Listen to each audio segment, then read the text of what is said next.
Emergency dispatch, do you have an emergency? I just came home and I can't wake my mom. What's the address of the emergency? 100 Rocky Ridge Road, Polk, PA. Mom, wake up! What's the number you are calling from? 724-372-0001. What is your name? Savannah. Okay, Savannah, tell me exactly what happened. I just got home from school, and when I came into the house, my mom was kind of sitting on the couch. She didn't look right, and when I talked to her, she wouldn't answer me. Are you with her right now? Yeah. Mom, talk to me. Why won't you wake up? Is your mom unconscious? I don't know what that means. Does she respond or even open her eyes when you talk to her? No, she won't answer me, but her eyes are open. Okay, I'm sending the ambulance to you right now. Just stay on the line and I'm going to tell you what to do next. Medic 104, echo response to 100 Rocky Ridge Road, Mineral Township, Polk, PA, for an unresponsive female patient. Unknown breathing status. 104 is en route. I need help. Please get them here quickly. My mom's really sick. Savannah, the ambulance is on the way. While they are on the way, I need you to do a few things to help. Can you help me, Savannah? I'll try. I need to know if your mom is breathing. Do you know how to check that? I can see her chest moving. Savannah, I need you to say now every time you see your mom's chest rise. Now. Now.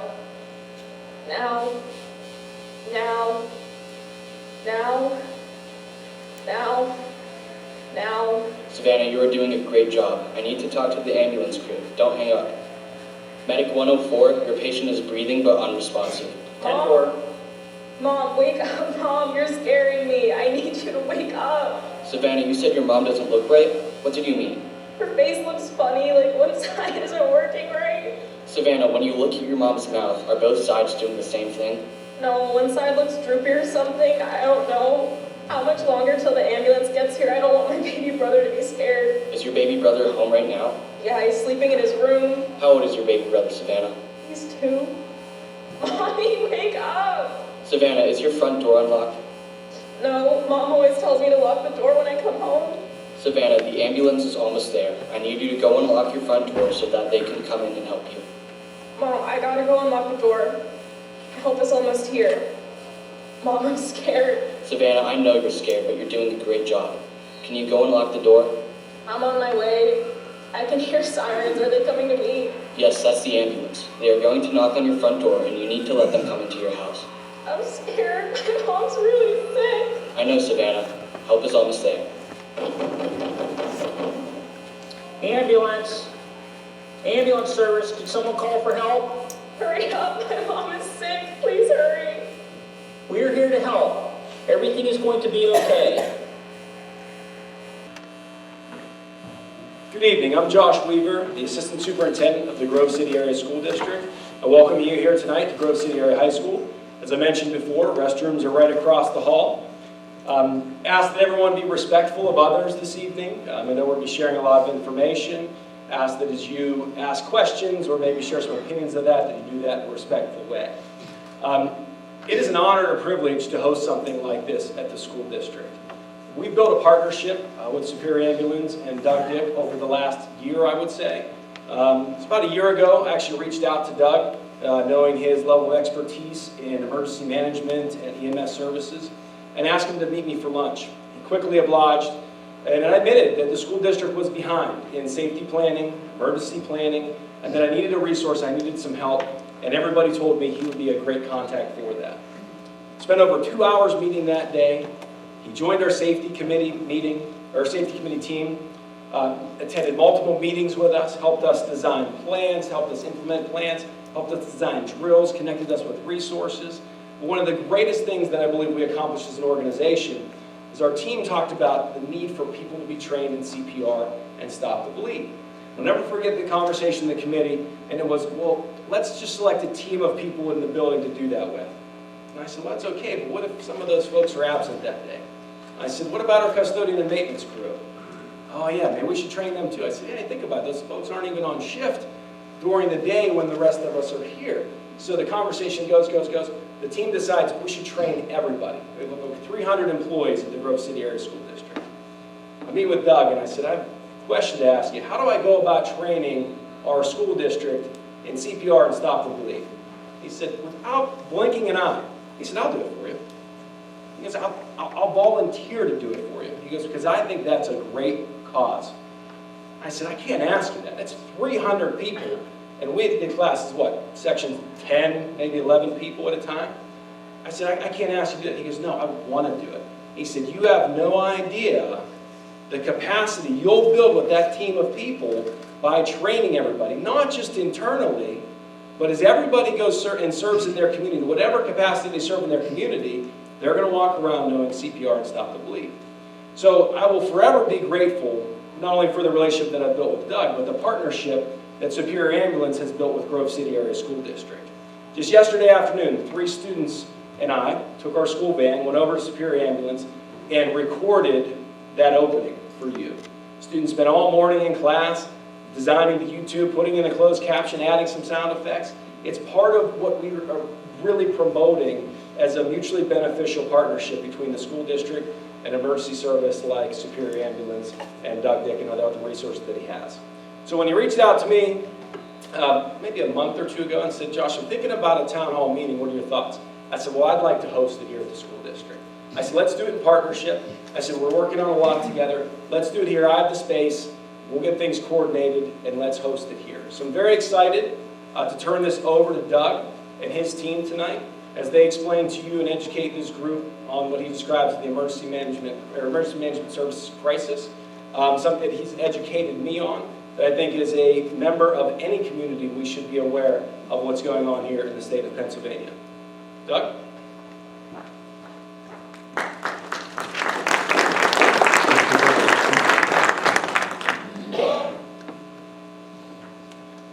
Thanks, Josh. Again, I want to thank everybody for being here tonight, too. Hopefully this will be educational. We'll try to, at the end of the program, answer questions that we can answer or direct you to where you can find those answers. So, again, my name's Doug Dick. Also, one of my colleagues, Dave Basnack from Emergency Care Ambulance, will be speaking tonight. And then we have 3 guest speakers. And those are Cheryl Pebbles, Michelle Eaton, and Joseph Pizzano. So I want to paint a timeline of what we've done and why we are in this position right now that we're in EMS. And I want you to keep in mind, this is not just a local issue. This is a global issue. This is across the Commonwealth of Pennsylvania, and this is across the United States of America. And you can pick up a newspaper or look at a TV article or just Google the topic EMS crisis. And you'll see story after story after story with that. So before we get started, my friends that are in EMS, are EMS providers, can you stand up for a second, please? Those that are working in the field. So these men and women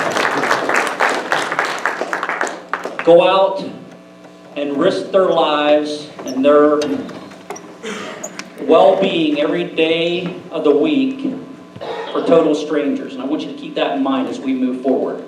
They're doing this for people that they meet maybe for 5-10 minutes and never see again.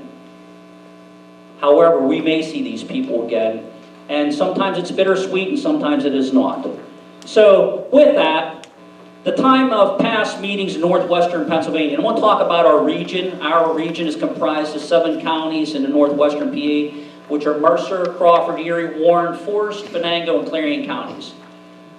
It started back in September of 2018, and at that time, Bill Haggerty was the CEO of Emergency Care, and we held a meeting at Cross Creek Resort in Venango County with our state representatives and senators that was well received about the pending EMS crisis. That same month, September 2018, the Pennsylvania State Township Association magazine on the front page had a picture of an ambulance with the wording EMS crisis, and they have an article in that. So this started back then.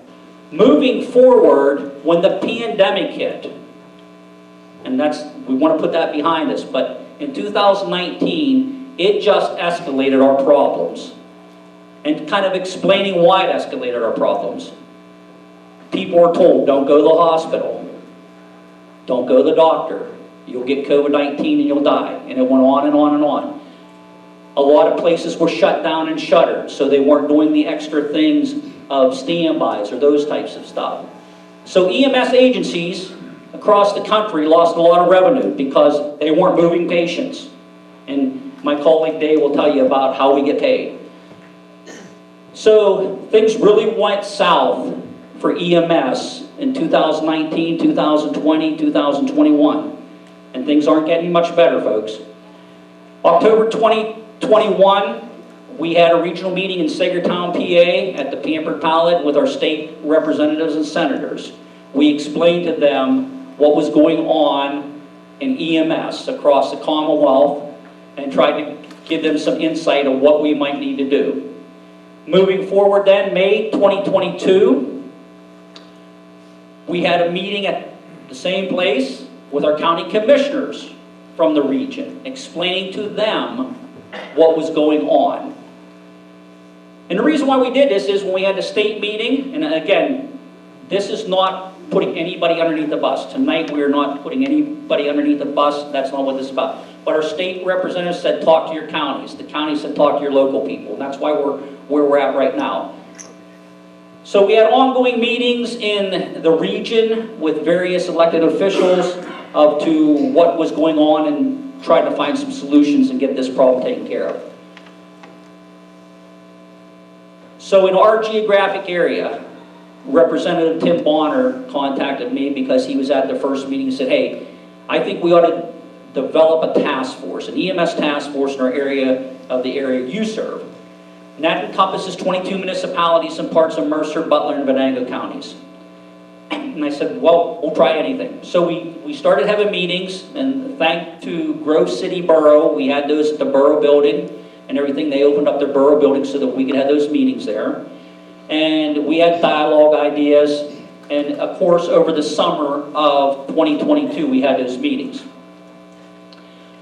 Accumulated on October 11th, 2022, at that time, the State House Policy Committee, chaired by Representative Martin Kauser, held a state hearing at the Grove City Borough building about the EMS crisis and what possibly could be done, could not be done, and taking the testimony of 5 different people.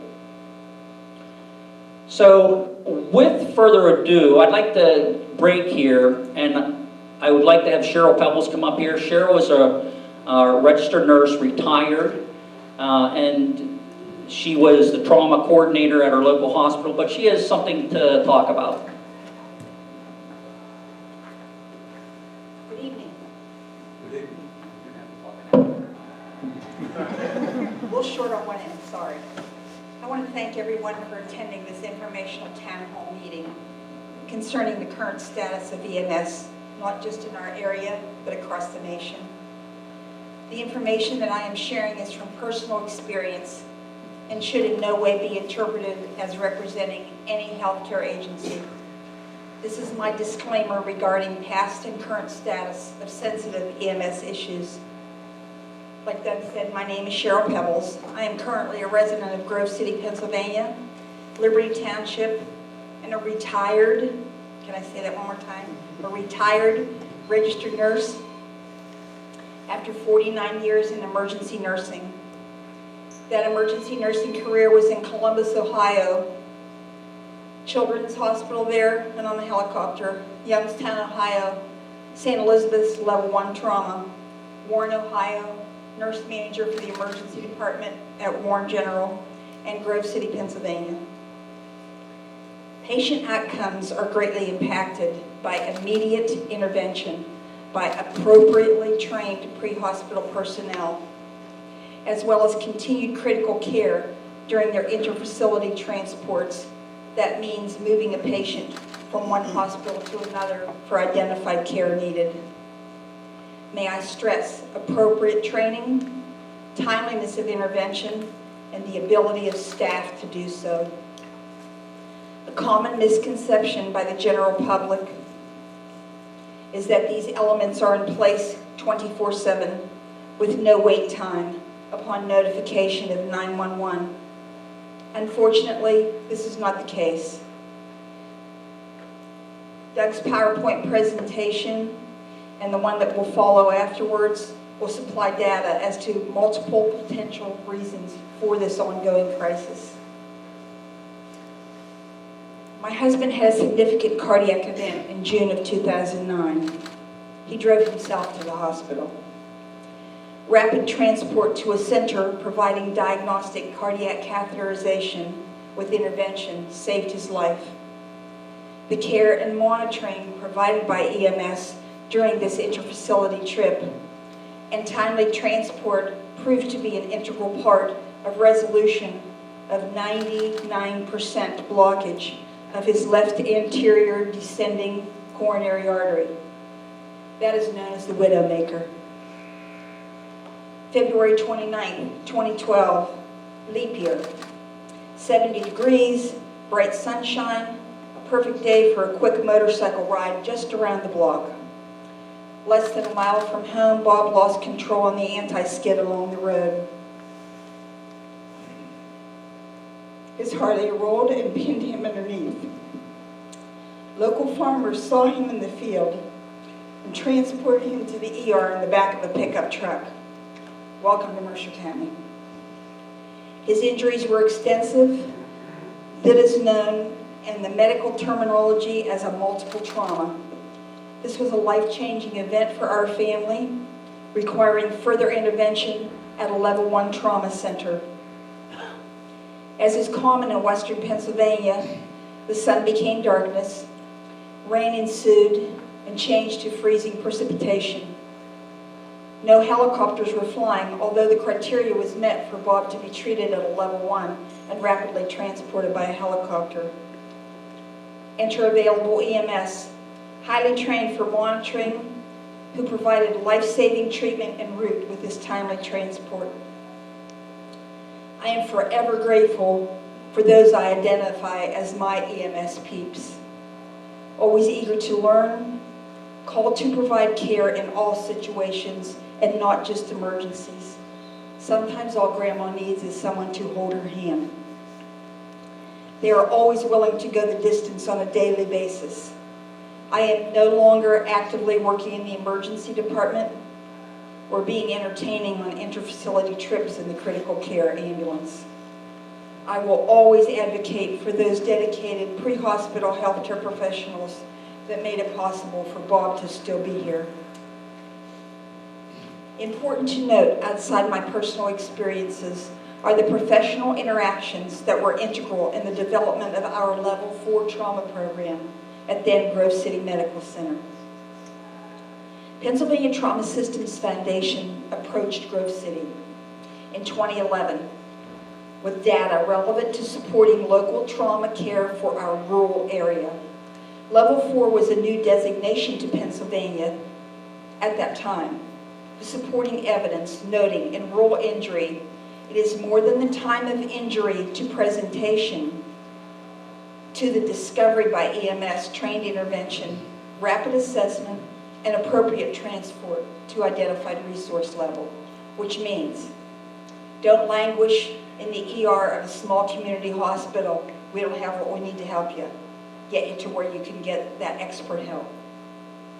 This was a new concept across the nation and of course met with much resistance and hesitation by many, including those in our area. The military concept of tourniquet application, rapid assessment, and appropriate timely field treatment proved that lives are saved in the field with rapid intervention. Superior EMS is the largest ambulance provider for our local hospital for emergencies, non-emergencies, and interfacility transports, and provided an integral asset in building this Level 4 trauma program. They said it couldn't be done. We did it. This included joint policy development, community education, active data management, not only for trauma treatment, but for trauma outcomes.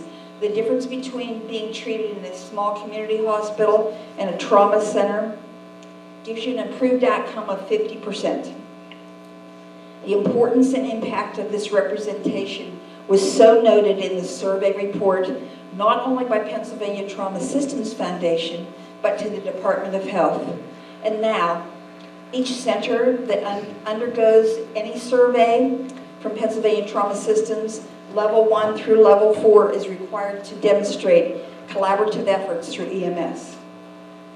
Thank you once again for this opportunity. My life has been forever changed by EMS interventions, both personally and professionally, and community support is integral to impacting this crisis. Thank you.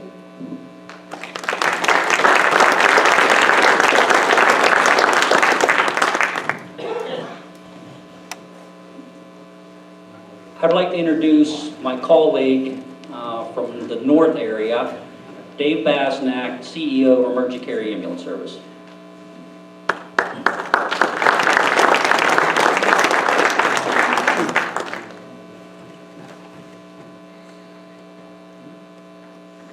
Thanks, Doug.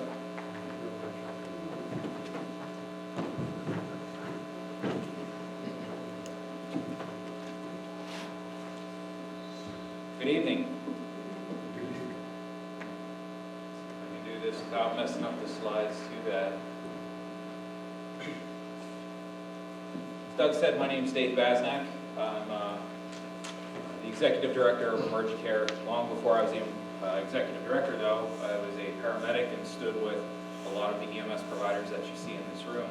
In fact, it's interesting because even in my stretch of my career, there's a lot of people that even stretch as far as over Ohio. In Ohio, when I used to work at Rural Metro, Paul back there, that used to be one of my coworkers. And so it's interesting that as you grow and you develop in a career like this, the things that you see, the things that you understand, and as you move up through the ranks and come to understand things, and you start to understand the complexity of it, you understand that solutions are not as easy to come by as you might believe. So in the public perception, the perception is that if 911 is called, help will always come. And so now we're here telling you tonight that that phone call, when you make it, that help might not always be there. And that's what we're trying to avoid today. In fact, if you talk to Frank from Mercer County 911, I'm sure he can share several stories about when his dispatchers are pretty nervous about when they're pushing the buttons, trying to find resources to send in an emergency, sometimes when they're nervous that they might not have a resource to send. So, issues that we're facing in EMS. History is important. I'd like to rewind for 2 seconds because a lot of what we are talking about tonight refers to funding, right? So the history of EMS comes a lot back to this white paper that was released in 1966 called the Accidental Death and Disability Paper, The Neglected Disease of Modern Society. This was a white paper that was delivered to the President of the United States that basically showed that we lost more people in this country to accidental death than we did in wartime, which was absolutely ridiculous. And in 1966, it was quoted under ambulance services, very few communities provide sufficient financial support for adequate ambulance services. So think about that statement. That was in 1966. That was 3 years before we put man on the moon. That's how long this problem has existed. Since 1966, we identified this long before I was on this earth. I'm 38 years old. Long before I was around, before I ever managed an ambulance service, when my forefathers were just starting to develop the EMS system, this problem existed. And so now we're faced with this situation to where we see increased operational cost. We were seeing this pre-pandemic. Now post-pandemic, we've seen this obviously go through the roof. You think you've seen a gallon of gas, a gallon of fuel double in price? Think about what we've seen with necessary medical equipment. Ambulances, the prices have gone up 30, 40%. When you're talking about a $250,000 machine, you know, and you go and you have trucks spec'd out because they passed the pool test, they're the safest vehicle to put your staff in, they're the safest vehicle to put the patient in, and then you tack another 30% onto that price, but your reimbursement is not keeping up with that from insurance, that's a problem. That's what we're facing. Box of gloves. I mean, we went through struggling trying to find gloves for the longest time. Equipment, you know, seeing 400, 500% markup at one point. That's since come back down again. But poor reimbursement from healthcare insurance. And so, especially when we see our most vulnerable people that we take care of are typically their insurance is typically Medicare or Medicaid, right? Our most vulnerable population, that's what they have. That's just how it is. The majority of the people we take care of in our line of work, that's the insurance that they have. The problem is that Medicaid, at least up until recently, the numbers bumped up a little bit, Medicaid only covered about 45% to maybe now we're close to half of covering our expense of the cost of the service that we provide at the time of service.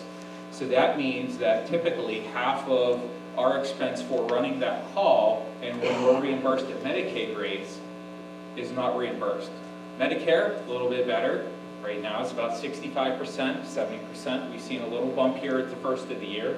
It'll really probably be a couple months before we see how that really impacts us financially. Lack of financial support from the communities. Again, most of us in this room, agency-wise, receive very little funding from the municipalities that we serve. And that really just goes back to the previous models, it's not existed. And so that's why we're here tonight, is we're starting that conversation about what that looks like, because no longer can we just survive off of the insurance reimbursement alone. And we'll talk about some of our different expenses here in a minute. And then here is our biggest struggle. I would say if there was one hot button topic that we've been facing, and this has been coming down for several years, and as long as my career, I've been doing this, January marks 21 years for myself, and this has been a topic of conversation since I started, and it's only gotten worse, and the pandemic has done nothing but accelerate it, but it's the limited number of EMS providers, because I will tell you there are more people getting out than that are coming in. And when you put that math together, at some point, there's a tipping point, right? And so the problem is that for many years, when I started in this line of work, we all worked 2 or 3 jobs to make ends meet. We'd work 70 hours a week working that truck. We'd go from one job, sleeping in one bunk room, to another job, setting up our bed and bunk room in another place, because that's what we had to do to make ends meet. Fast forward to 2023, do we think that the workforce today is willing to do that that's coming out of school? So those are all things, you know, we think that it's difficult. You know, you go into a fast food restaurant, you go into the Walmart, or you go into a store, and they're short-staffed, and it's difficult to receive service there. Imagine that about something that's as critical as EMS, emergency services. We're feeling that same pinch too. And most of it comes back to the wages that we can offer, and it all comes back to we only have so much reimbursement that's coming in based off of pay for service with insurance reimbursement. So we really divide our expenses into 2 different categories. So there's what we call the cost of readiness. In other words, that's the cost of having that resource available sitting there so that when somebody calls 911 and Frank's staff hits that button to send that resource, that resource is sitting there ready to go to be able to answer that call. And remember, when that resource is sitting there, there's expenses being incurred, correct? We have to pay people. We have to have equipment ready. Has to be in good working order. Has to be fuel in the tank.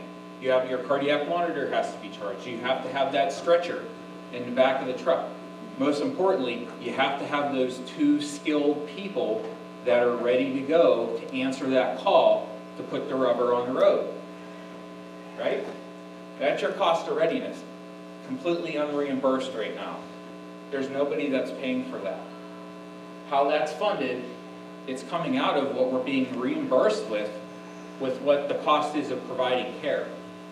And I just described a couple minutes ago of the increased cost we're seeing in medical supplies, equipment, whether you're buying ambulances, stuff like that. Because again, all of that stuff, buy a new ambulance today, years down the road, that truck's going to have to be replaced. It's not like you buy it one time and you don't have to worry about it again. Those are ongoing expenses, maintenance expenses, all of that stuff. And so the cost of providing care. Not every patient's going to have insurance, or they're not going to have insurance that reimburses to the level that's actually going to pay and cover the cost of the actual care that's provided. And so the thing that you have to keep in mind is that when somebody calls 911 and we respond to the scene, do we ask whether somebody has the ability to pay before we go? No, because quite frankly, in somebody's time of need, that's the last thing that's on any of our minds as first responders, as EMTs, paramedics, as healthcare professionals in the field. That's the last thing we have on our mind. But at the end of the day, it's something we have to be concerned about on the back half, because how do we ensure that we are still there to be able to provide that service the next day for that next patient?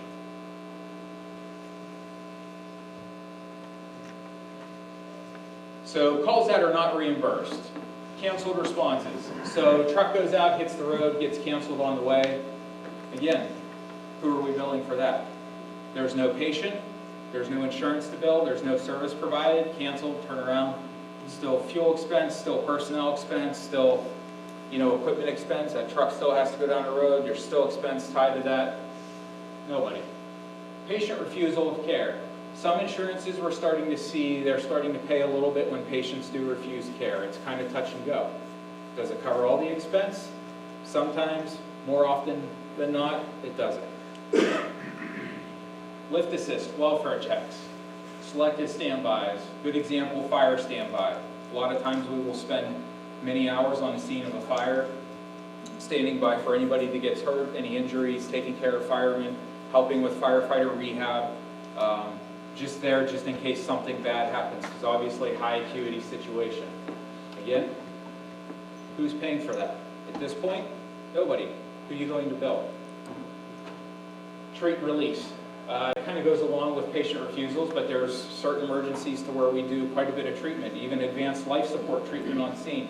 Drug overdoses is a big one that we've seen over the last 5 years, starting an IV, giving naloxone. Diabetic emergencies where there's a patient with a low blood sugar, where we start an IV, do an invasive procedure, give a medication IV, and then turn that patient loose to their own accord. A lot of times insurance will not pay us for that. Hundreds of dollars of equipment, medications, equipment, time, out of service time, all to not be necessarily reimbursed.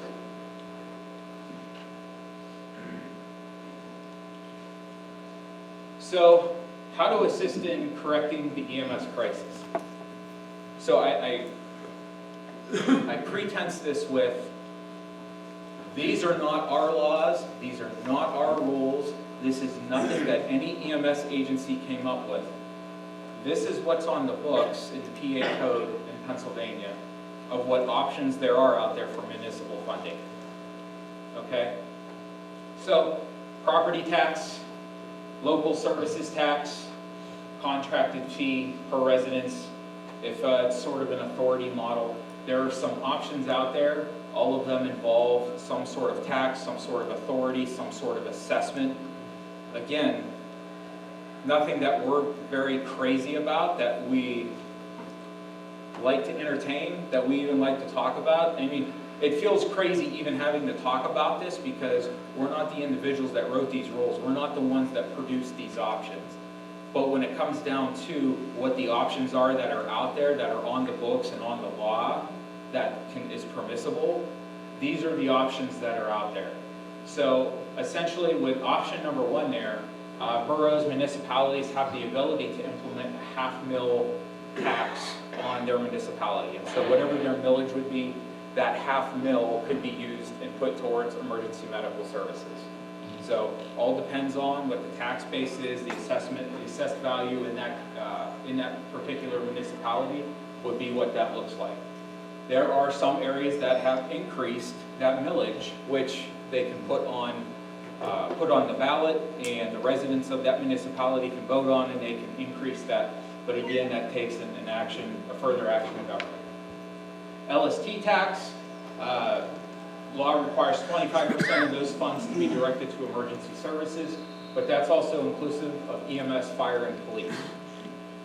So that money can, again, that money, it's very easy to dilute down amongst, when you're looking at all three types of emergency services. And then the contracted fee, we see this a lot in when there's authority models developed, where there's like, you have a water authority, you have a sewage authority, there are EMS systems out there that have EMS authorities in place to where you're able to assess a fee for a household, X amount of dollars per household or X amount of dollars for a business. Again, something that has to be implemented in that specific municipality.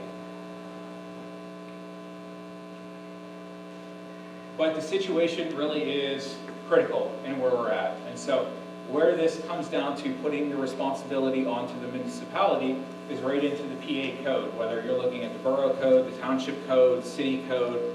If you look in there, it comes down to, because we are a commonwealth, the lowest form of government is responsible for providing service, for ensuring fire and EMS, and including financial support for those services as far as that it is needed. And so the one last thing I wanted to close with this portion of my discussion is that, going back in history again a little bit, in 1996 an additional white paper came out called the EMS Agenda for the Future. And so this national publication came out and is what really laid the framework for EMS, what it should look like over the next 20 years. So, in 1996, it stated that EMS should be compensated on the basis of a preparedness-based model that reduced volume-related incentives and realized the cost of an emergency safety net. The problem now is that we can only develop and build our EMS systems based off of the EMS or the reimbursement that we have through insurance. Right now, we don't get to build our model and look at, XYZ municipalities has 10,000 calls in it. We know with 10,000 calls, we're going to need X amount of ambulances to be able to cover 10,000 calls in a year's time. This is how we build our shifts. This is how we ensure that we assure appropriate coverage of those municipalities. All right? That's not how we build the model, because we can't afford to do it that way. It's not financially supported that way. We build our models based off of what we can afford to do based off of our insurance reimbursement, which is the complete wrong way of doing it. But we have no other option to do it any other way right now. So, for that, turn it back to Bill. Thanks, Dave.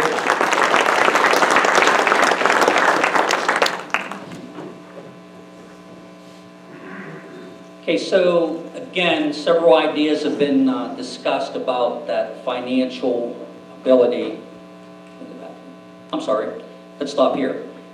So, right here at this moment, I want to introduce Dr. Joseph Pizzano. He has a real life experience that happened 18 years ago that he'd like to share with everybody.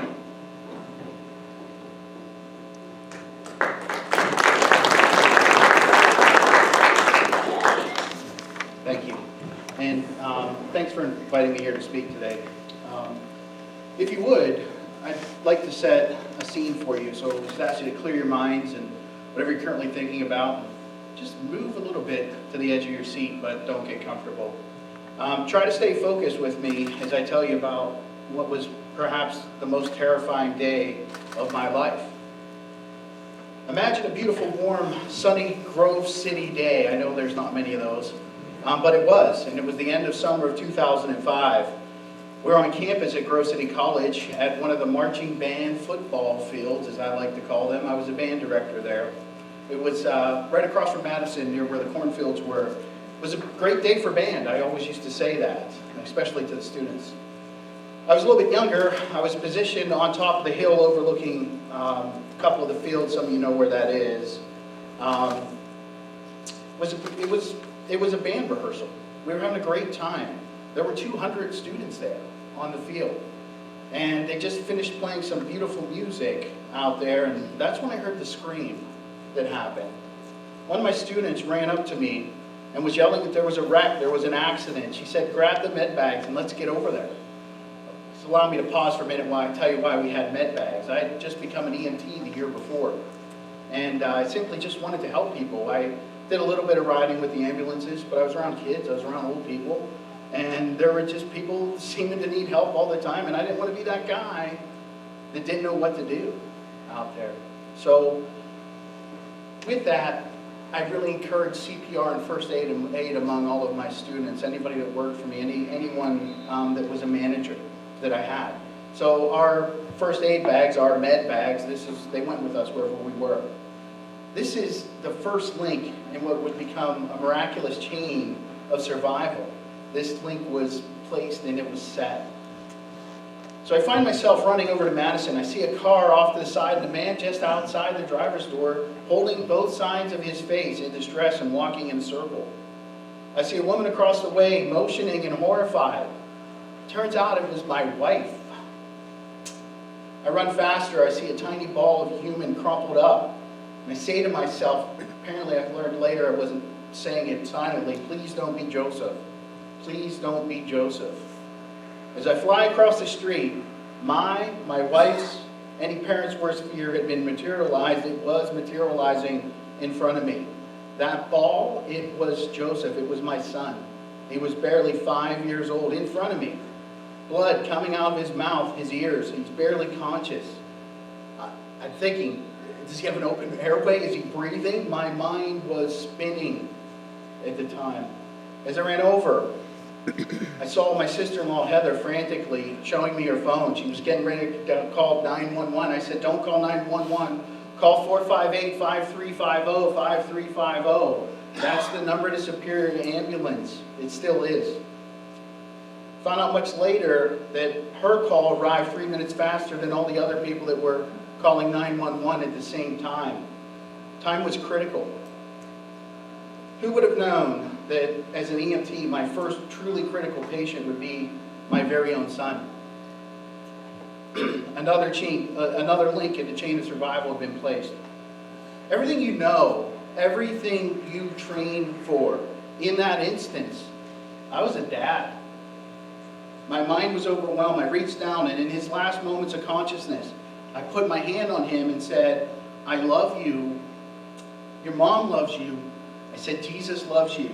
Then he closed his eyes and went limp. Unbeknownst to me, another person ran up behind me just at the point I was trying to take Joseph's pulse and I was exclaiming, I can't find a pulse. He was checking for it as well. I remember seeing his watch and him saying, I have a pulse. And I said, don't let go of that pulse, don't lose it. At the time, some of you might remember a fellow, amazing individual, Jerry McCarthy. He served and he died in service as a policeman not too long ago. He'd arrived, he literally drove through and over the campus ground into our position. He was a wonderful friend, an amazing human. He was a security officer for Grove City College at the time. He came in and he started taking action, as many of you have done. He's probably the only person I would have listened to at that time, to be honest. He and I worked to clear out Joseph's airway and control what seemed to be endless bleeding. Yet another link in the chain had been established. That other guy, the one who told me about Joseph's pulse, I couldn't even see him. I couldn't recognize him at the time. It wasn't until 3 months later I found out he was one of my own band students who had decided to become an EMT earlier that year. At this point, I was not functioning at all. That's when the ambulance arrived.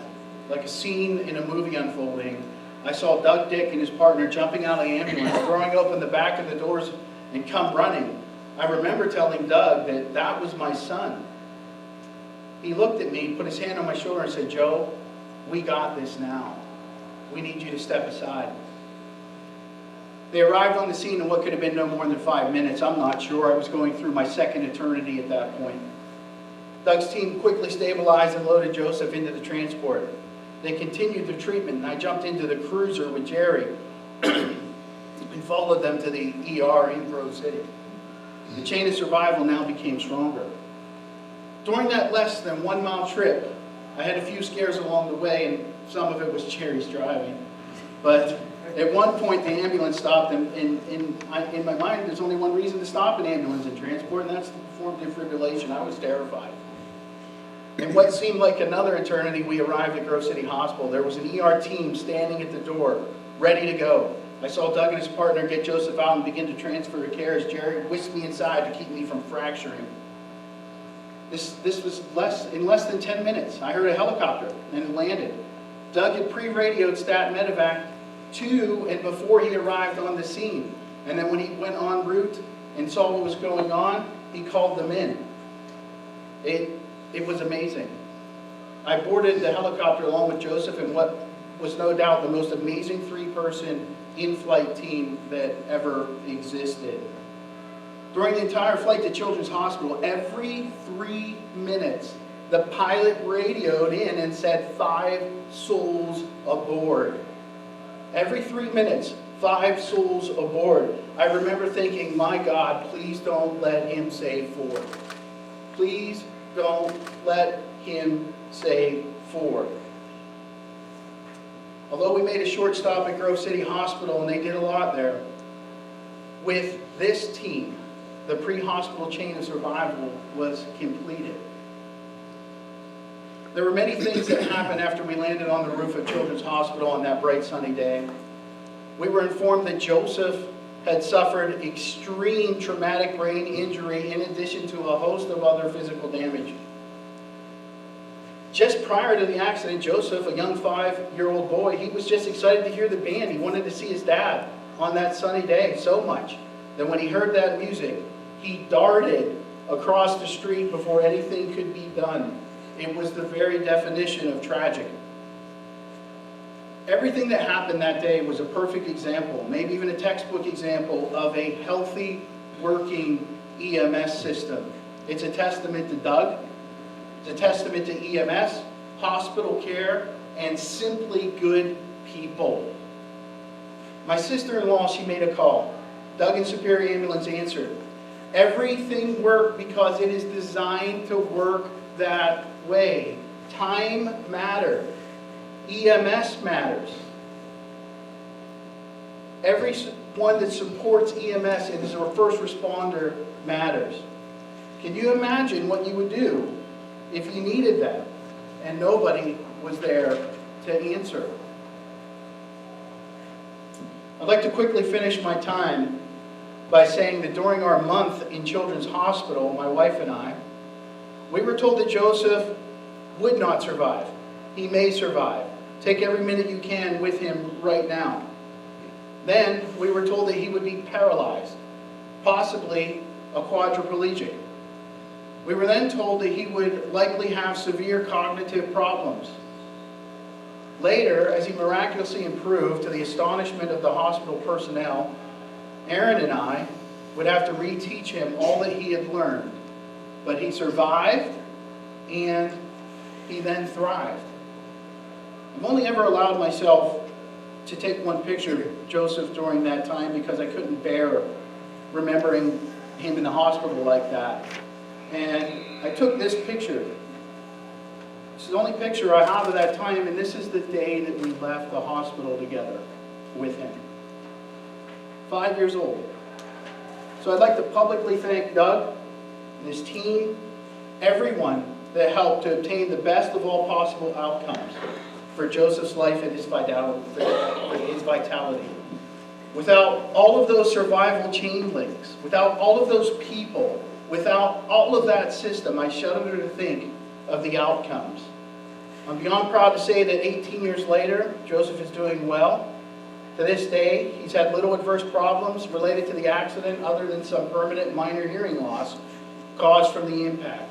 He's currently in his second year of law at Duquesne School University, and he's here with us today. Joseph.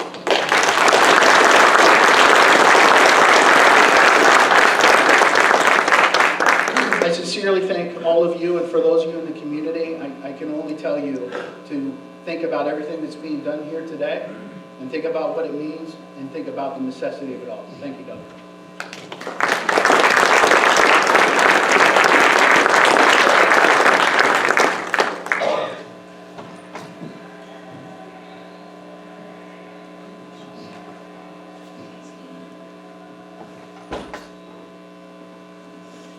Okay, so getting a little bit back on track, some of the ideas that we, and I say when I talk about we, talking about a group of EMS agencies that have really developed a working relationship in northwestern Pennsylvania, and I'm pretty proud of these people that have joined in on this and given their time.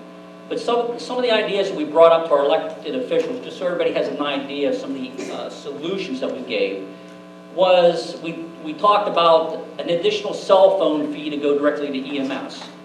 Okay, now, we understand that's not going to happen because in Pennsylvania, the cell phone tax is one of the highest. So that has pretty much been removed from the board. Additional vehicle registration plate go directly to EMS. And that was actually brought up by a state representative to think about doing that.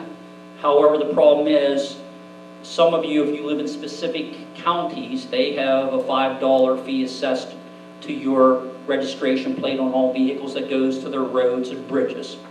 So that's another problem there. Then we looked at 1% sales tax on taxable items. And that can be tracked county by county. So to kind of give you an idea, I just want to put this in perspective for Mercer County, Pennsylvania. When we contacted Harrisburg and got the data that we needed to actually come up with some hard figures, and again, every county is going to be different because of the people to go through it. But think about it. Anybody goes through Mercer County, Interstate 80, Interstate 79, Interstate 376, the Grove City Factory Outlet Malls, Hermitage, Greenville, Mercer, around the Sandy Lake area at Lake Wilhelm, any of those areas, people that are visiting that do not live here but come through Pennsylvania that require our services, if they bought anything, a penny on the dollar would go towards EMS fund. If we had that in place right now, in Mercer County, Pennsylvania for the year 2022, it would have generated $16 million. In 2023, it would be $16.3 million. And there are other counties that would generate a lot more money. And unfortunately, there's a lot of counties that would generate a lot less money. And we've talked about how that would work, and we don't have to reinvent the wheel for this because it actually is done out in some of the Midwest states with this, with a 1% sales tax, and they run it county by county, and there are attainable benchmarks for agencies and requirements to get your funding. Other than that, are there any other ideas or any solutions? And that's why we're kind of having these meetings, is trying to get everybody together as a team. Because what we do, EMS is a team. It's a team effort, as Joe just said. It's a team effort. And this is where residents, municipal leaders, county leaders, state leaders, all need to kind of get together to come up with some of these ideas. By no means does any EMS agency have all the answers. What we can tell you, and one thing that EMS providers are excellent at, and anybody in this room can disagree with me that's an EMS, we can walk into a situation and within 3 seconds we can tell you if there's a problem or not. And we can tell you that there's a problem right now in the EMS system. So I just want to kind of give you this. This is just general information for our geographic 22 municipalities we serve. And so you understand this information came from every county physical director that we serve. These are their numbers, not my numbers. So this is what 1 mil tax would look like in our areas. Just to kind of give you an idea, we did 1 mil just to show you. But each respective municipality. So going down through it, I'm not going to read them all, but you can see some are higher, some are lower. These are on assessed values, assessed property values. There's a lot of things that are not taxable. As you know, if municipal leaders in the room, there's a lot of your stuff that is not taxable for any purpose. In Butler County, this is what the 1 mil would look like. And then in Venango County, this is what 1 mil would look like. So when we talk about this, so 22 municipalities in 3 counties. You know, if you did 1 mil, just to kind of give you an idea, it's $460,990. If you do a half a mil, it's pretty simple. Divide it, it's $230,495. But this is what I want you to consider. To staff and operate one 24-hour, 7-day-a-week, 365-day-a-year ALS ambulance with the personnel, the cost of operating it, that's keep the lights on, the fuel in the tank, maintenance costs, equipment, wages, benefits, and etc., you're looking at about $750,000 a year. So these numbers up here may sound like they're frivolous and not worthy, but I will tell you that they are, because that money up there can offset what we lose on a lot of those calls we're not getting paid on, and it can absolutely mean the difference between keeping the doors open and the lights on, or the doors closed and the lights off. So, again, specific questions of this, and I'll let Dave come up here and he can take over from here.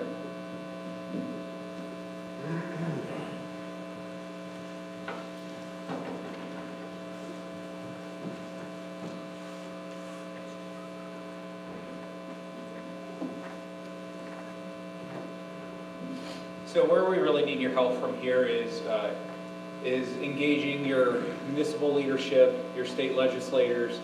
I know I had a meeting with some of our legislators. Our offices are located in Erie, but we cover parts of 8 counties, including northern Mercer County. And when I met with this particular legislator a couple years ago, he pretty much told me that you're just a special interest group with your hand out.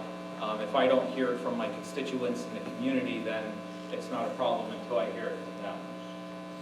Which was very unfortunate for me to hear that, because trying to go and address an issue such as this, as important as this, and as close and near and dear to my heart as it is, that was tough to hear from somebody. But what's important is that if they don't hear from the constituents, in other words, those of you that live in your state, the state districts and stuff, it's not a problem that's on their radar.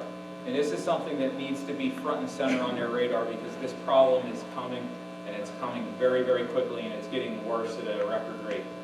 But your local municipalities, engage your local township supervisors, see what they currently are doing. Understand what the municipality is doing. I can tell you in some of the conversations we've had in some of the areas we cover, there are some municipal leaders that were totally unaware that they were responsible for ensuring that the service is provided in their community. So it's a good open up that dialogue. Very important, though, to be respectful about it. Again, we're trying to address this as a team effort between the community, between the resources that are available. So ensuring that we're handling this professionally and all working together to come to solutions with this, that's important. Engaging the county level, because we do see some models, like Pike County is a good example, to where when the municipalities did bring funding forward, the county matched some of that funding. So even though the county's not responsible for it, it's not to say that in the future there might not be a model or an appetite for the county to engage in such a discussion. Not speaking for anybody, not speaking for different levels of government, just throwing that out there, that those are some of the models that we see out there across the state. So I already discussed our state representatives and senators. So at the end of the day, what this really all comes back to is that it comes back to human life. It comes back to that when somebody is in their time of need, when somebody calls 911, when somebody is suffering, when somebody needs something urgently, that help is there, help is available. This is 2023. I can pull my phone out and have an answer to just about anything in a matter of seconds. I can find some place to get dinner at any time of day or night if I need to. That's open. But in 2023, there's a risk if you call 911 that there might not be an ambulance available to come help. And we have to fix that. It can't be like this. We're better than that.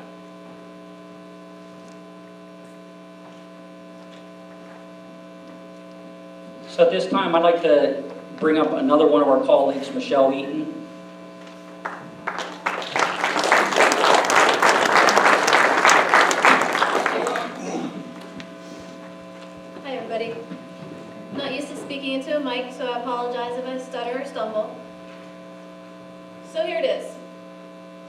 Who knows this guy?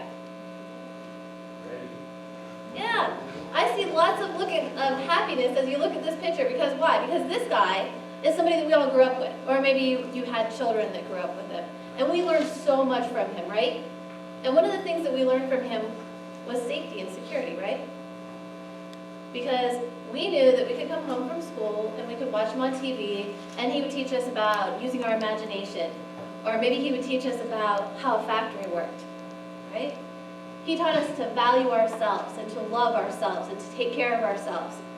But one of the things he also taught us was, when you're young and you're scared, who do you look to for help, right? So one of the quotes that he's most famous for saying is, when I was a little boy and I would see things that were scary on the news, my mother would always say to me, look to the helpers. Because you'll always find people who are helping others, right?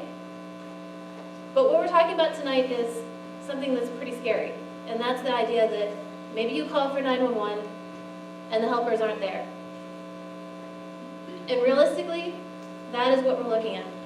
Do you know that right now that there are times that somebody calls for an ambulance and it's 20, 30, 40 minutes before the ambulance even goes en route? I'm not talking about the time that it takes for them to get to your house. I'm talking about for them to find an ambulance that's in service that can actually get to your house. So 20, 30 minutes until they actually mark en route, and then however much time it takes for them to get from their ambulance service to your house to find help for you. That's today's reality, and that's what we're talking about today. So looking at this, one of the things that I want to talk to you about is the financial crisis, which you guys have heard a lot of stuff about tonight, right?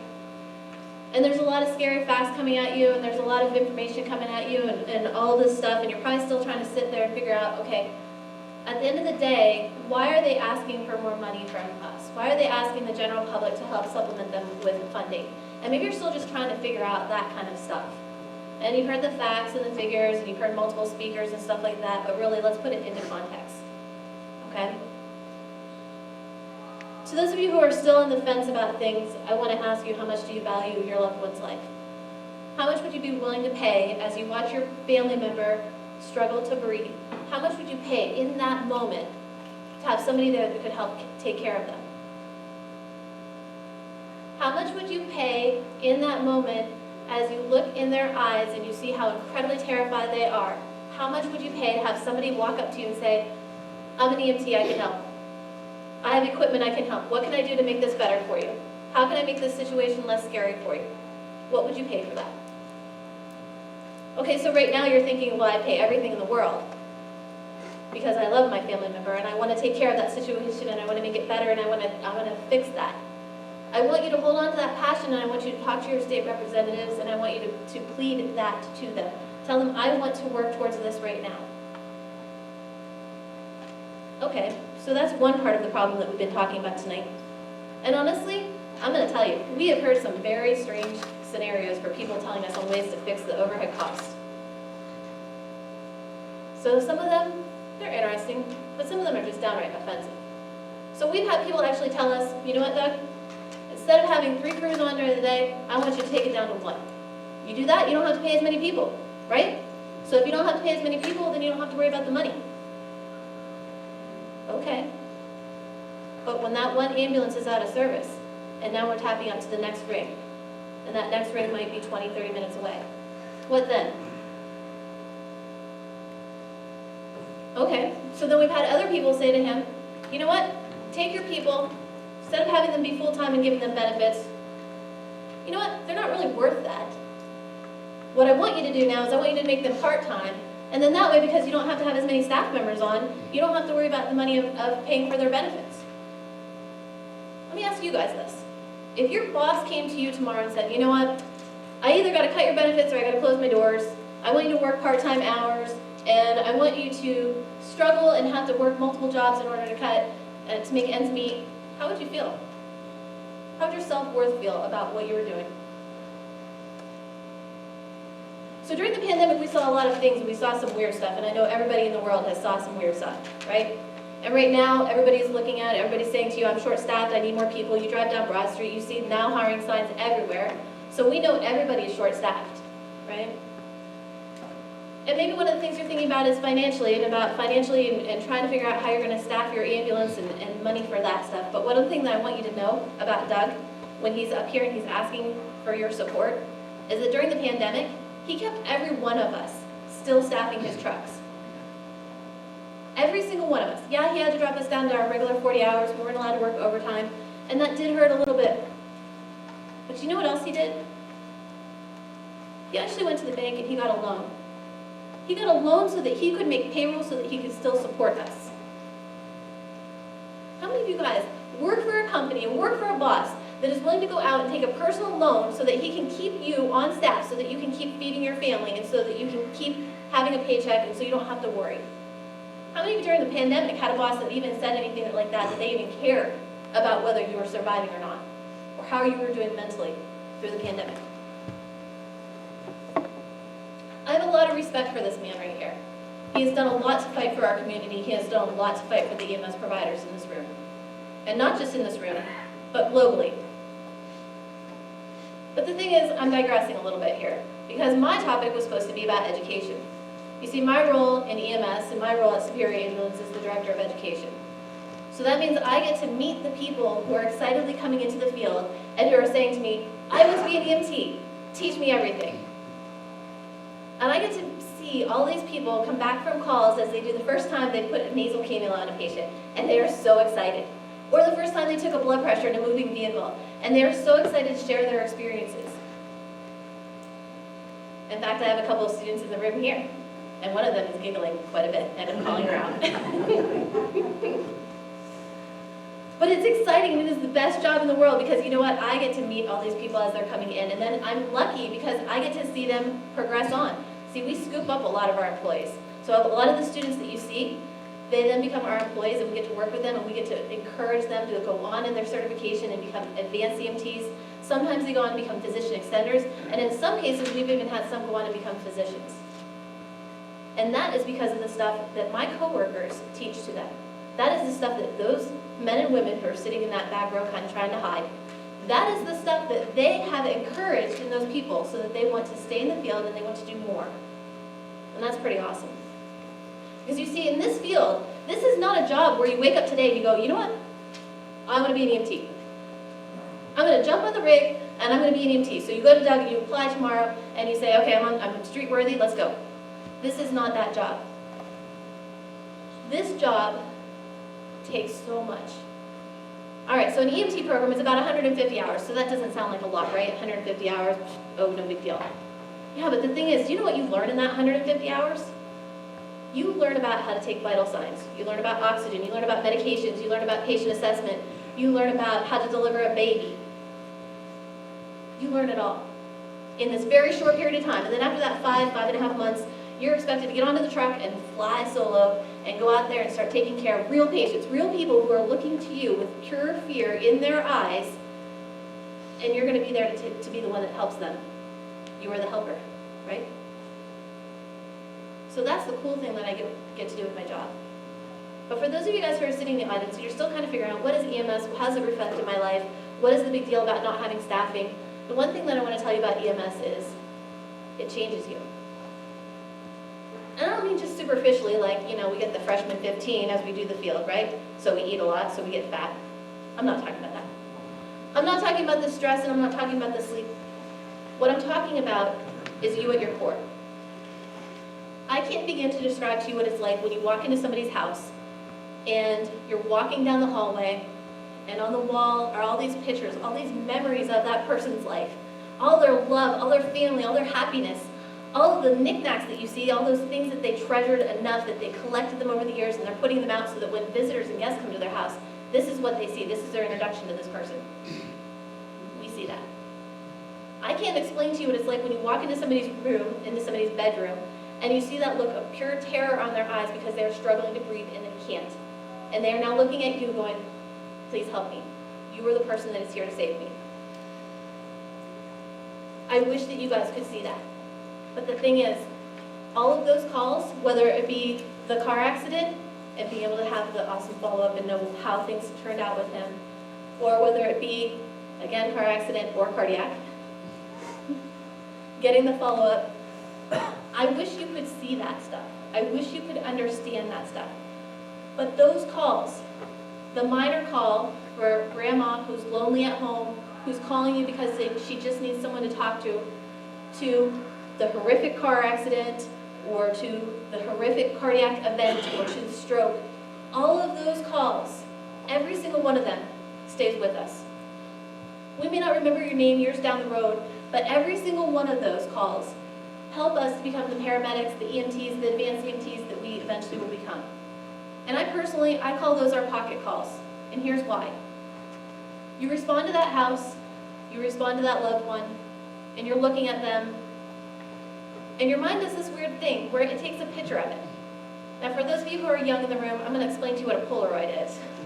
All right? A Polaroid, back in the day, I know they have that now too, but a Polaroid back in the day was a camera that you took a picture and you had an automatic picture that came out. You waited a few seconds, you flicked it in the air, and the picture came through, and you were like, yeah, I got a great picture. These calls are our picture calls. Our mind takes a picture of it, and like a Polaroid, we put that in our breast pocket. And for a long time, we will carry around that entire call with us. And every once in a while, we'll pull out that picture, and we'll look at it, and we'll remember that call. We'll remember everything that happened on the call, what we said, what the patient said, how they acted, everything about the house as we walked down that long corridor to their room. We will remember every single piece of that, and we will hold it close to our heart, because that call meant a lot to us. That person meant a lot to us. What we did for that person meant a lot to us. And with time, as we start to put things in perspective, that call, that picture that was in our breast pocket, gets moved to our back pocket. It's never far away from us. It's never something that we forget. But with time, we can put it back there, and it still is part of our whole person that we become. It's still part of the care provider that we are. It's still a part of our memories. But we can put it into our back pocket, and we can get a little space from it. But as some of us in the room know, sometimes things sneak up on you, right? Your mind is a weird thing. Sometimes you'll be driving down a stretch of road, you'll hear a song, you'll take care of another patient. Maybe you go to the house next to the house of that one, and all of a sudden you're back there in that moment. You're living, breathing that specific call all over again. And for a while, that call gets brought back up to your breast pocket. It's close to your heart. It's making you the person that you are eventually going to become. It makes it so that every person that you take care of after that is based on that one person that you just took care of. It changes you at your core. It makes it so that when you come home from a call, you go home and you hug your loved ones a little bit tighter. It makes it so you want to call your mom and dad and say, I love you. And through the pandemic, one of the things that was the hardest things for us to do was to see people in nursing homes. Because one of the things that we did that was maybe something you don't think of a lot is we would go to nursing homes and we were the only people that those patients, those residents would see besides their care providers for months at a time. And our job might have been just to take them to the hospital and to hold their hand. But that changes you. So that when our family members had issues like that or had COVID, that it would make us think of them.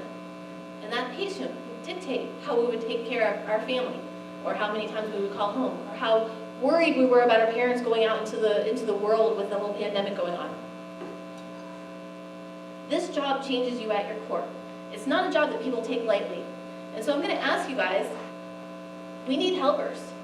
Based on what I just told you, is there anybody in the room right now that you're thinking, yeah, I think this would be something fun to do. I'd like to do it. I've got this game plan. I'd like to reach out and become an EMT. Because that's where we're at right now.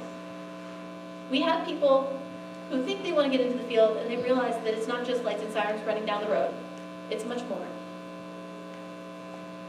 We're trying to fill our classes. We're trying to run programs. We are trying to scoop up the people that get certified. But it's hard. This isn't an easy job. And we need your support to help us, both financially and also with staffing. We need your support to help us survive. Because very soon, this statement, when you call 911, there's not going to be anybody there to answer. And so we are asking you, we are pleading to you, our public, to make some noise and stand up and fight for us. Because without your support, I can guarantee you that you're going to be waiting 30 plus minutes just to get an ambulance out the door to come to your need. And in that 30 minutes, you might see your loved one pass.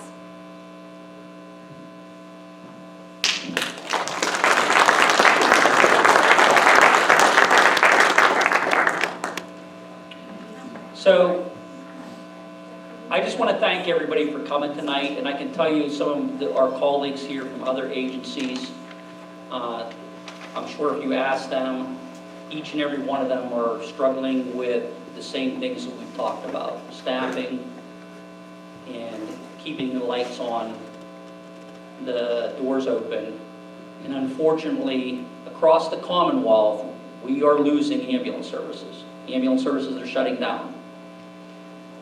And it's not those people's fault. That's the last thing they want to do. I will tell you that anybody that is in EMS, the last thing they want to do is announce to the public that in 90 days, we will not be here. And so the next service, and unfortunately, this is hit here in our geographic area of Mercer County. Jamestown Fire Department used to run an ambulance service. I said used to. They no longer have an ambulance. Cockerton ambulance no longer has an ambulance. Shippenville ambulance in Clarion County will be officially out of service at the end of this month. And we can talk about other services that are in true dire needs. This just isn't about Superior Ambulance Service. This isn't about our area. This is globally. And I want you to think about this. If you're traveling across the Commonwealth, and our fire chief back here, he knows what I'm going to say right now. When you go to Benezet, Pennsylvania, and you get bit by a rattlesnake in Benezet, where's the ambulance coming from? Yeah. So talk about 30 minutes. So these are real. It doesn't matter if you are urban, rural, or what your dynamics are. It doesn't matter if you come from a wealthy area, a poor area. Nobody, and I repeat this, nobody is exempt. This is like the opioid pandemic that we talked about years ago. No community is exempt, and none of you are exempt from this. So with all this said, I want you to think about this last slide, because this is real. We're asking for help. We don't have all the answers. I think this is one of the things that collaboratively we all need to be working towards, improving the system we have in place.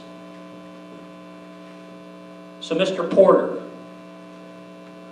would you like to come up here, sir? Because I want to kind of put you on the spot. I know you weren't anticipating this. If anybody follows Superior Ambulance Service Facebook page and stuff, we put a lot of stuff up there. And again, we have Greg Porter's information. Greg is from Ross Westview, and he did a great video. So I want you to kind of explain, if you would, to the public about Ross Westview and why you did what you did. Especially the one thing that if you're not there, there's nobody coming. So you certainly did put me on the spot. I do that all the time. I drove up about an hour from Ross Westview because our message is very similar. And Doug is exactly right. This is global. It is across the Commonwealth, and certainly in our area just as much as it is here. We've been receiving municipal support for about 10 years from our 5 communities that we serve, but it's gotten to the point where it's not enough, and we keep going back for more and more and more. So we've launched a media campaign, a social media campaign, a series of TV commercials, and town hall meetings very much like this one, and we're implementing a per household fee in the 5 communities that we serve, which was on one of the slides that you had showed. And for us, that'll be a saving grace for us, and we're very close to pulling it off. I certainly hope that you guys heed the warning and do what Doug is asking and reach out to your elected officials. This is very important, and we are very close to a collapsing EMS system. And if you want to do the video. So, again, I just wanted, again, I know Greg wasn't prepared for this, but I felt that his video was pretty inspiring that he did. and I know everybody else here has done some things. So with that said, we'll entertain some questions. Okay, so kind of the ground rule for questions. We're not going to talk about patients and or calls for the simple reason of HIPAA, so we're not going to talk about any calls, any patients, so to speak. But if anybody has questions that they would like to either ask myself or Dave, we also have some other people here from EMS, we would open that up at this time. So if anybody would like to, we can hand you the mic.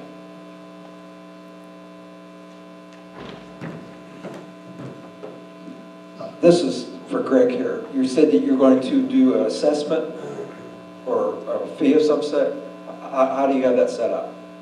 Each of the 5 communities we protect passed an ordinance allowing us to collect a fee per household, which is $55 per household, and then a sliding scale for businesses. One of the things that's unique to our service area is we cover substantial retail areas, probably not all that different than the Grove City Mall, but on a much bigger scale in 5 different communities. So that sliding assessment allows us to assess a fee based on the threat that each of those businesses presents to the 911 system. There's opportunity for discount early pay for fixed income or senior citizens. There's opportunity for different payment mechanisms. There's opportunities for payment plan if that $55 is cumbersome to somebody. And probably one of the more unique things is we eliminated our subscription program, which had 50% write-off for out-of-pocket expense. And actually anybody in the community that pays that fee will be eligible for a 100% write-off. And the collection through those 26,000 residential mailings and 3,000 business mailings is substantial enough that we're able to eat that increased contractual allowance and write-off. How did you convince your elected officials and the businesses to participate? So the question up front was if we're private, we're actually a municipal authority, but a community could assess that fee and collect it for a 501c3 nonprofit or a private ambulance service if they so decide to do that. And the answer to your question is through education and relationship building. It's been quite a long process to get to where we are. This message has been going on across Pennsylvania for years, and really for us it's been the last 12 months, 18 months where it's been a full court press, everybody loves sporting analogies. We're in those municipal offices as frequently as we can be to explain our problems and our plan. Thanks, Greg. Anybody else have any questions? So is that one of the things that you're considering here? Because when we've had an ambulance, it's been very expensive. I would totally take $55 a year over like $1,000 per trip. So some of the things, and again, we're working with our municipalities, and there have some that have already passed some funding issues for us. Others are in the works of doing that. And we're actually working on trying to do a global agreement with everybody to where if it is financially supported, we would do away with our membership plan that we have, just like Greg said, and everybody would be covered then, and that would live in the municipality. And again, those would be residents that live in the municipality. It wouldn't include transient people coming through, but the residents. Did you think like around that $55 mark? Our area would be less.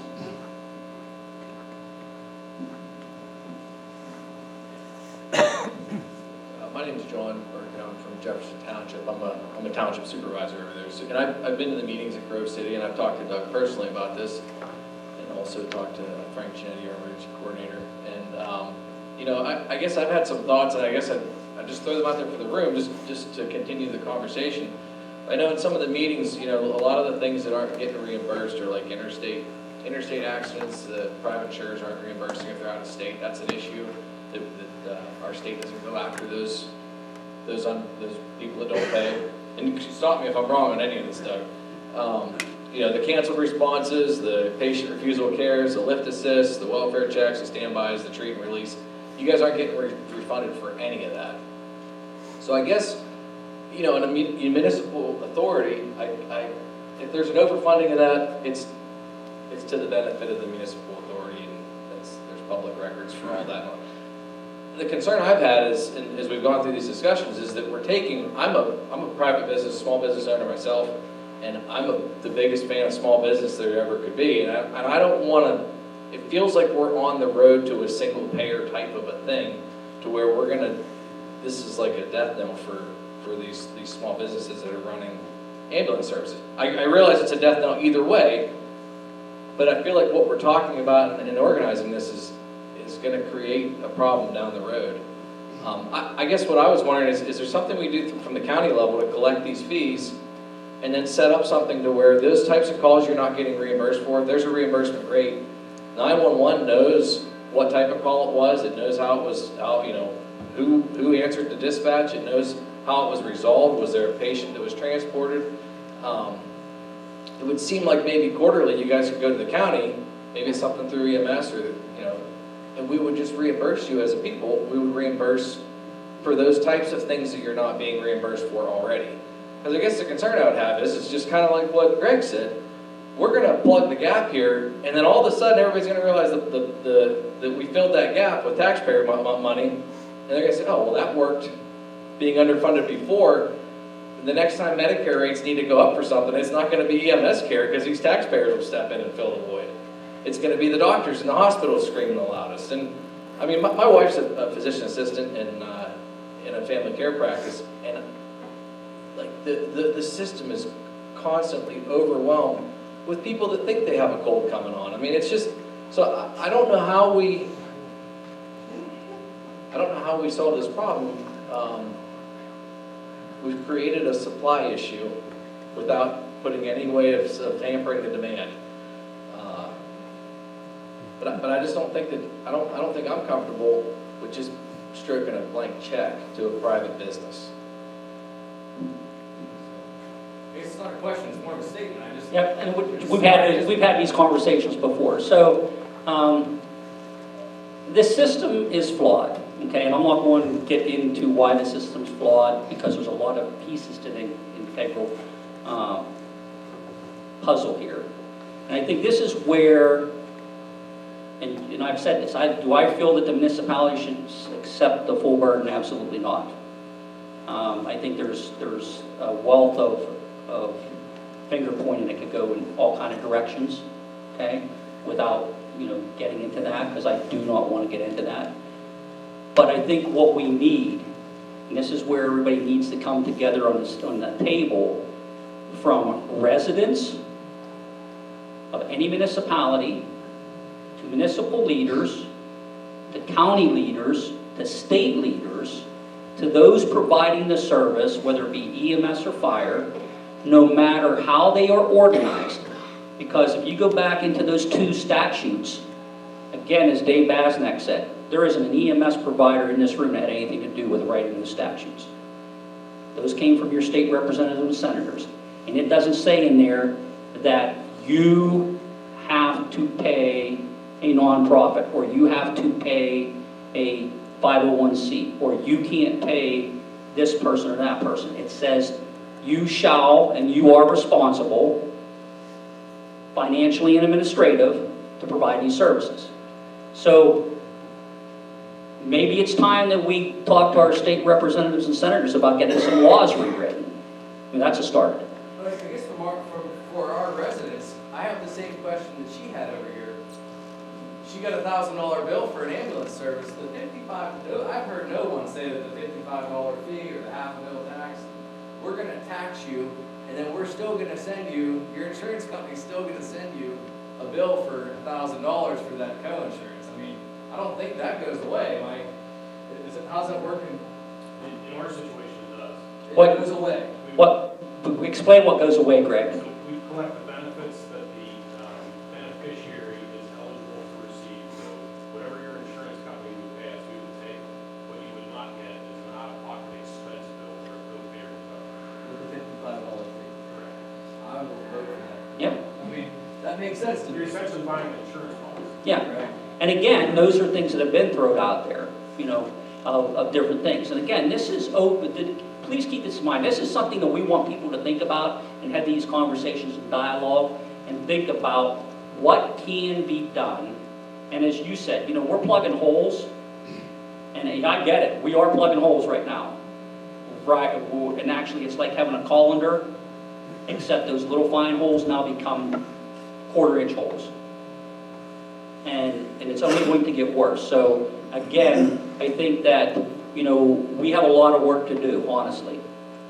Can I just make one comment really quickly, and that is one of the reasons it is important to focus on local is you were able to act with much greater speed than they will at the county level, the state level, and federal level. Oh, I agree. And, you know, so you talk about amending the state law, so that takes a tremendous amount of time. Locally, you can act very quickly. At some point, if we don't fix the problem at the level of government that created the problem, we're just fighting an uphill battle forever. Understood, but the need for EMS is local. Oh, I completely agree. We have to do something now, but it has to go along, it has to be parallel with the fight at the state level. And I don't think there's any of those people here tonight, so that'd probably be a good call tomorrow too. I mean, and they haven't been at any of those, I mean, aside from Tim Bonner, I don't think there was any of those people at any of those meetings we had. Well, again, we have had dialogue with our state's senators and representatives. I don't want, you know, they know the plight we're in. I mean, I can tell you, Dave talks to them all the time. I had a 30-minute conversation this afternoon with Michelle Brooks. These people are getting it. But again, as Eric said, you know, to get through the halls of Harrisburg is a process. It's not click your fingers and these things happen. And actually, Senator Brooks was working on a project and just got the final word on it, and it's taken her a year and a half. A year and a half to finally get it all through the process they had to go through. And so, again, I say, everything's not perfect, and we all have to work at it together, and there's a lot of things that need changed. And I can tell you that these ambulance providers here, and anybody that isn't, please stand up because I want to talk to you, but there's not an ambulance provider here that's not wore out. They're trying to figure out how to keep the wheels turning on the ambulances, serving the public, responding to emergency calls, and not only emergency calls. We're talking about emergency calls, but let me explain how this domino effect works. If we're tied up in a local hospital, and I don't care if it's AHN Grove City, Sharon Regional, UPMC Horizon, or Butler Memorial, or UPMC Northwest, any of these hospitals has a critical patient in their ER, and the weather's horrible and a helicopter can't fly, and we're not available to come and get that patient to take them to a higher level of care, what happens to the patient? And I've heard story after story of people lying in ERs waiting to be transferred out for hours, some days, because of the availability. Now, if you are that patient or you are that loved one, you should absolutely be furious. And it's a domino effect. We're not just talking about 911 calls, but we're talking about a whole group of things that we do. You know, from 911 calls to transports from hospital to hospital, nursing home to hospital, hospitals, discharges to nursing homes, those community standbys that a lot of us did that we can't do anymore because of personnel, serving the public at those sporting events, the football games, the soccer games, the wrestling matches, where now it's difficult to get to those because you don't have the manpower to do it. So again, I think there's a lot of things that need to be changed. That is a whole total other meeting. I will tell you that our state representatives and our state senators are fully aware of this, because I talked on January 4th, I talked to 2 senators, 2 representatives back to back, and they said that in the Harrisburg halls, after they went back after Christmas, the topic was EMS in every corner of that building. So they know what's going on. It's how do we fix it? And not one person is going to fix this. It is going to take a team effort. And if we're going to solve these problems and to get things back on track, it is absolutely going to take a team effort.